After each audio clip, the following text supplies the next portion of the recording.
One, yay. Hi Tina. Hi, Gemma. Okay, so we talked through a few things today. A lot of it is actually solo stuff, like stuff that gets you in control by yourself, things that you can practice by yourself. But later on, I'll talk about how you connect that to the partner. Right, so we talked about owning your own balance, right? For when I'm going for my anchors, for example, 4 into the 5 and 6, you have a really nice like stand into the diagonal, circle into your 1, 2, which I love to see. But often you get stuck because you're like using the guy here, you're so far back, and then you feel like you need to use your arm to pull, to come forward, and then that's when it becomes really clumsy, a bit uncomfortable, you lose control of what can happen here. But today, when you find a guy and you're like, I'm relaxed here, right? I want you to make sure that 6 and up, you finish the motion, still balance, so that you can own this one circle, rather than like one here. You can do this. So what that entails is, we talked about being like a straw, right? Where I'm going to collect, I like kind of suck and collect here with my inner thighs, Right? Rather than thinking of your feet, which you were doing when you went foot 1. Right? It's here and you're 1, 2. Okay? So this is something that I would like you to own, regardless of who you dance with, right? To make that nice 6 settle. And then we also talked about how not every count is made equal. Right? I'm like the 2, 4, 6s, right? 8, all the upbeats are the ones that I'm thinking about controlling.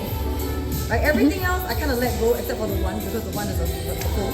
So we're talking in terms of weight transfers, right? I'm going full, delay, partial, full, delay, partial, full, and delay. Okay? And then one more time I'm going full, delay. So every delay part is the side that I'm connecting with.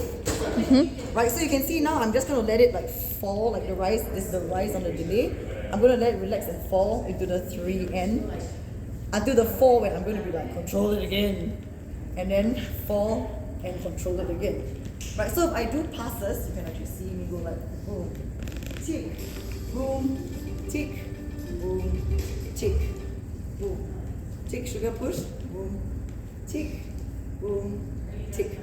Right, so when I was helping you like count it, it's kind of like a full delay, partial full delay, partial full delay, right? Or 1, rise, relax, control, relax, control, right? Which makes it easier for you to find time, especially through a fast song, where I'll be like, up, right? Let your feet fall under your body or where the leader is telling you to go to, right? Rather than trying to control every step like that. Okay. We touched a little bit about sending, receiving foot and how you use it, right? My sending foot is the foot I'm coming from. My receiving foot is the one I'm going to. Right. So on the 6 and the 1, my sending foot is my left, my receiving foot is my right. Right? I always want to make sure my sending foot is the one controlling my weight transfer.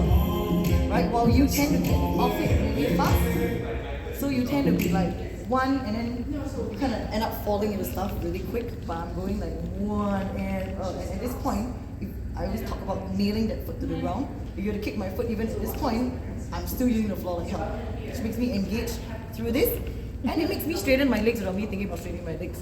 Okay, so I'm going 1, now this is the sending foot, same coming back, now this is the sending foot.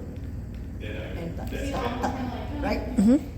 Aside from using your feet for weight transfer, there are hips involved too, right? Obviously. So I will actually sometimes leave, you can see me leave my hip behind with my sending foot on the 2, then I slowly send it across. Then as I relax, my hip will like, same thing, I leave it behind. And then that's when you do it for the 6 anyway. So if you can replicate what you do for the 6 to your 2, 4, 6s, I think that would be really amazing. But that's like the side move. One last small thing, posture. Right, you tend to get here. This kills your balance a lot because your head is the heaviest part of your body, probably your head and hip. Right, so when you're here, you're never going to feel the balance. You're going to get tense. You always want to be like open and make sure your head, the spine, is over your body, not pulling you forward. Got it. Partnering points are when I'm dancing with my partner. Right, I want to make sure that I line up with sides, even though I'm owning this.